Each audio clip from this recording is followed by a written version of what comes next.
आज हम पढ़ेंगे वैदिक काल की नदियाँ। प्राचीन नाम सिंधु, आधुनिक नाम सिंध। प्राचीन नाम वितस्ता, झेलम आधुनिक नाम। प्राचीन नाम सुवस्तु, आधुनिक नाम स्वास्थ्य। प्राचीन नाम गोमती, आधुनिक नाम गोमल। प्राचीन नाम सदानीरा, आधुनिक नाम गंडक। प्राचीन नाम विपाशा, आधुनिक नाम व्यास। कुब्ब, कुर्रम। प्राचीन नाम कुभा, आधुनिक नाम काबुल। धृतधृति, आधुनिक नाम घग्गर।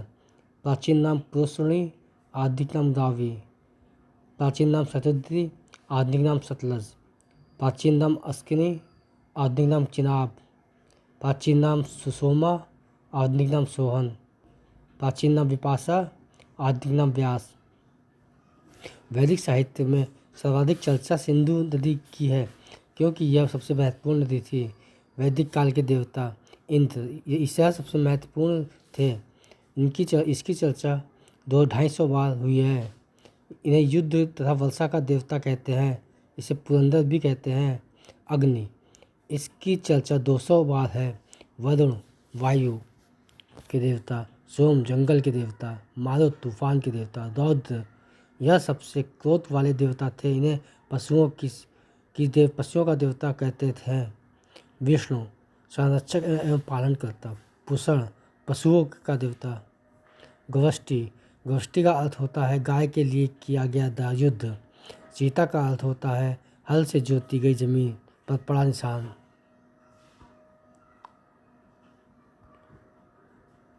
वैदिक काल की सामाजिक व्यवस्था।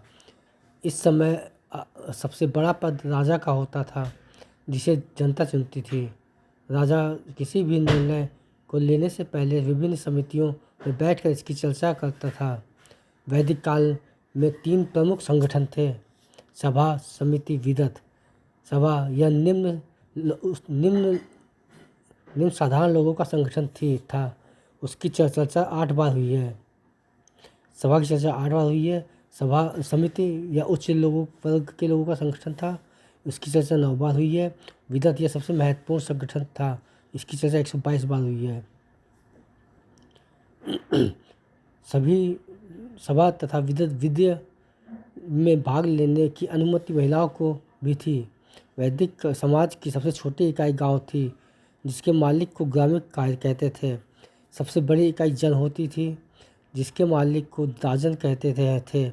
उत्तर वैदिक काल में लोहे की खोज हो जाने के कारण कृषि तथा अर्थव्यवस्था में तेजी से परिवर्तन होने लगा और समाज धीरे धीरे ग्रामीण सभ्यता से नगरीय सभ्यता की ओर अग्रसर होने लगा।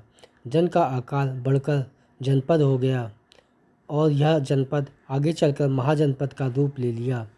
महाजनपद का काल सिंधु सभ्यता के बाद दूसरी नगरीय सभ्यता थी। भारत में कुल 16 महाजनपद हुए हैं, जिनकी चर्चा बौद्ध ग्रंथ अगुंतरी निकाय में है। 16 महाजनपद में सबसे समृद्ध तथा शक्तिशाली महाजनपद मगध था, जो आगे चलकर इन जनपदों पर अधिकार कर लिया। वैदिक काल में टैक्स को बलि कहते थे, जबकि देवताओं को खुश करने के लिए पशु बलि दी जाती थी। इस समय घड़ा, मनका या मृदभांड 4 प्रकार के होते थे। पहला धूसर मृदभांड, काला मृदभांड, लाल मृदभांड, मिश्रित मृदभांड, या फिर ऐसे पढ़ सकते हैं धूसर, काला, लाल, मिश्रित। सर्वाधिक प्रचलन धूसर मृदभांड का था, जिस पर चित्र बने होते थे, जिसके कारण इसे चित्रित धूसर मृदभांड भी कहते हैं। मिश्रित मृदभांड लाल एवं काला दोनों का मिश्रण होता था। इस समय 3 प्रकार के यज्ञ का प्रचलन था: अश्वमेध यज्ञ, वाजपेय यज्ञ, राजसूय यज्ञ। अश्वमेध यज्ञ, इसमें घोड़ा को यज्ञ करके छोड़ दिया जाता था। जहाँ तक घोड़ा जाता था वहाँ तक का क्षेत्र राजा ले लेता था। घोड़ा को रोकने वाले व्यक्ति को राजा से युद्ध करना पड़ता था। वाजपेय यज्ञ, यह राजा की शक्ति प्रदर्शन के लिए होता था। इसमें रथों की रेस लगाई जाती थी। राजसूय यज्ञ, राज्याभिषेक के समय इस यज्ञ को किया जाता था। उत्तर वैदिक काल में जब अति जनरंजी खेड़ा में लोहे की खोज हुई तो उत्तर वैदिक काल की अर्थव्यवस्था पशुपालन के स्थान से कृषि पर आधारित हो गई। वैदिक काल में 6 दर्शन दिए गए हैं। सांख्य दर्शन जिसको कपिल मुनि ने दिया, व्याय दर्शन गौतम मुनि ने दिया, योग दर्शन पतंजलि जी ने दिया, वैशेषिक दर्शन कणाद ने दिया, उत्तर मीमांसा वादरायण, पूर्वी मीमांसा जैमिनी। गौतम बुद्ध के अधिकतर उपदेश सांख्य दर्शन से लिए गए हैं। सिंधु सभ्यता तथा वैदिक सभ्यता में अंतर। सिंधु सभ्यता नगरीय थी, वैदिक सभ्यता ग्रामीण थी। सिंधु सभ्यता मातृसत्तात्मक थी, वैदिक पितृसत्तात्मक थी। प्रमुख पशु बैल, उस वैदिक सभ्यता में प्रमुख पशु गाय। हड़प्पा सभ्यता या सिंधु सभ्यता में नियोजन सामाजिक नियोजन था। वैदिक सभ्यता में भी सामाजिक नियोजन था। सिंधु सभ्यता के लोग युद्ध से परिचित नहीं थे। वैदिक सभ्यता के लोग गाय के लिए युद्ध होता था। कांसे की खोज, सिंधु सभ्यता में कांसे की खोज हुई थी। वैदिक सभ्यता में लोहे की खोज हुई थी। सिंधु सभ्यता में कृषि तथा व्यापार होता था। वैदिक सभ्यता में कृषि तथा पशुपालन होता था। सिंधु सभ्यता शिव तथा मातृ देवी की पूजा होती थी। वैदिक सभ्यता में इंद्र महत्वपूर्ण देवता थे। अथर्ववेद में 2 संगठनों को प्रजापति की 2 पुत्रियां के समान माना गया है। वे संगठन है सभा एवं समिति।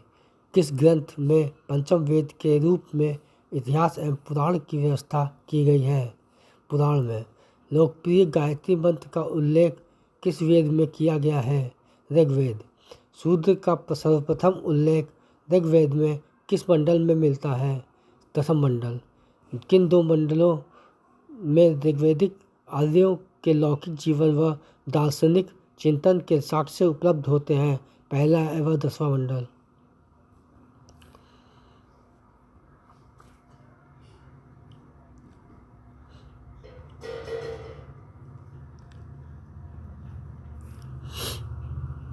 जिस ऋषि ने दक्षिण भारत का आर्यकरण किया वे थे अगस्त्य।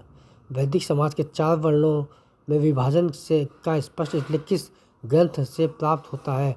ऋग्वेद का पुरुष सूक्त। वैदिक आर्यों द्वारा उत्पादित सबसे प्रमुख खाद्यान्न था जौ, जिसे जौ भी कहा जाता है। पुनर्जन्म के सिद्धांत का प्रथम स्पष्ट साक्ष्य किस ग्रंथ में प्राप्त होता है? बृहदारण्यक उपनिषद। किस अधिकारी को राजनिर्माता के रूप में जाना जाता था? ग्रामणी। ऋग्वैदिक काल के लोग इंद्र का किस प्रयोजन से आवाहन करते थे? भौतिक सुख एवं विजय। किस वेद पर विद्वानों द्वारा सर्वाधिक भाष्य लिखे गए हैं? यजुर्वेद।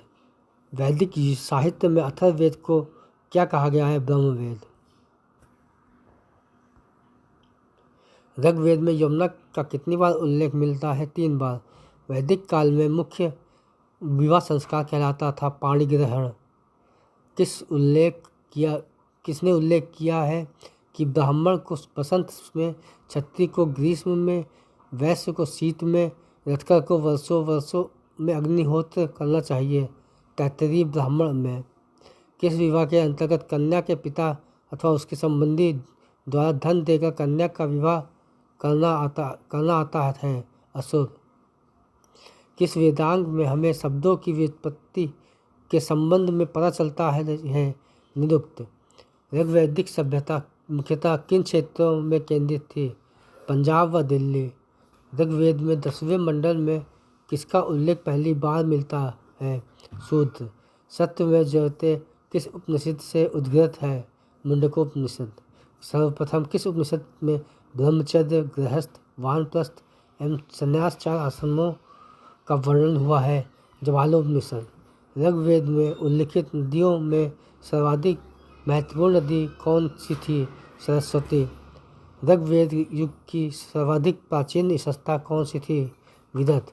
किस वेद की रचना गद्य एवं पद्य दोनों में की गई है? यजुर्वेद। किस साहित्य में पहली बार राजस्व अश्वमेध यज्ञों का उल्लेख मिलता है? ब्राह्मण।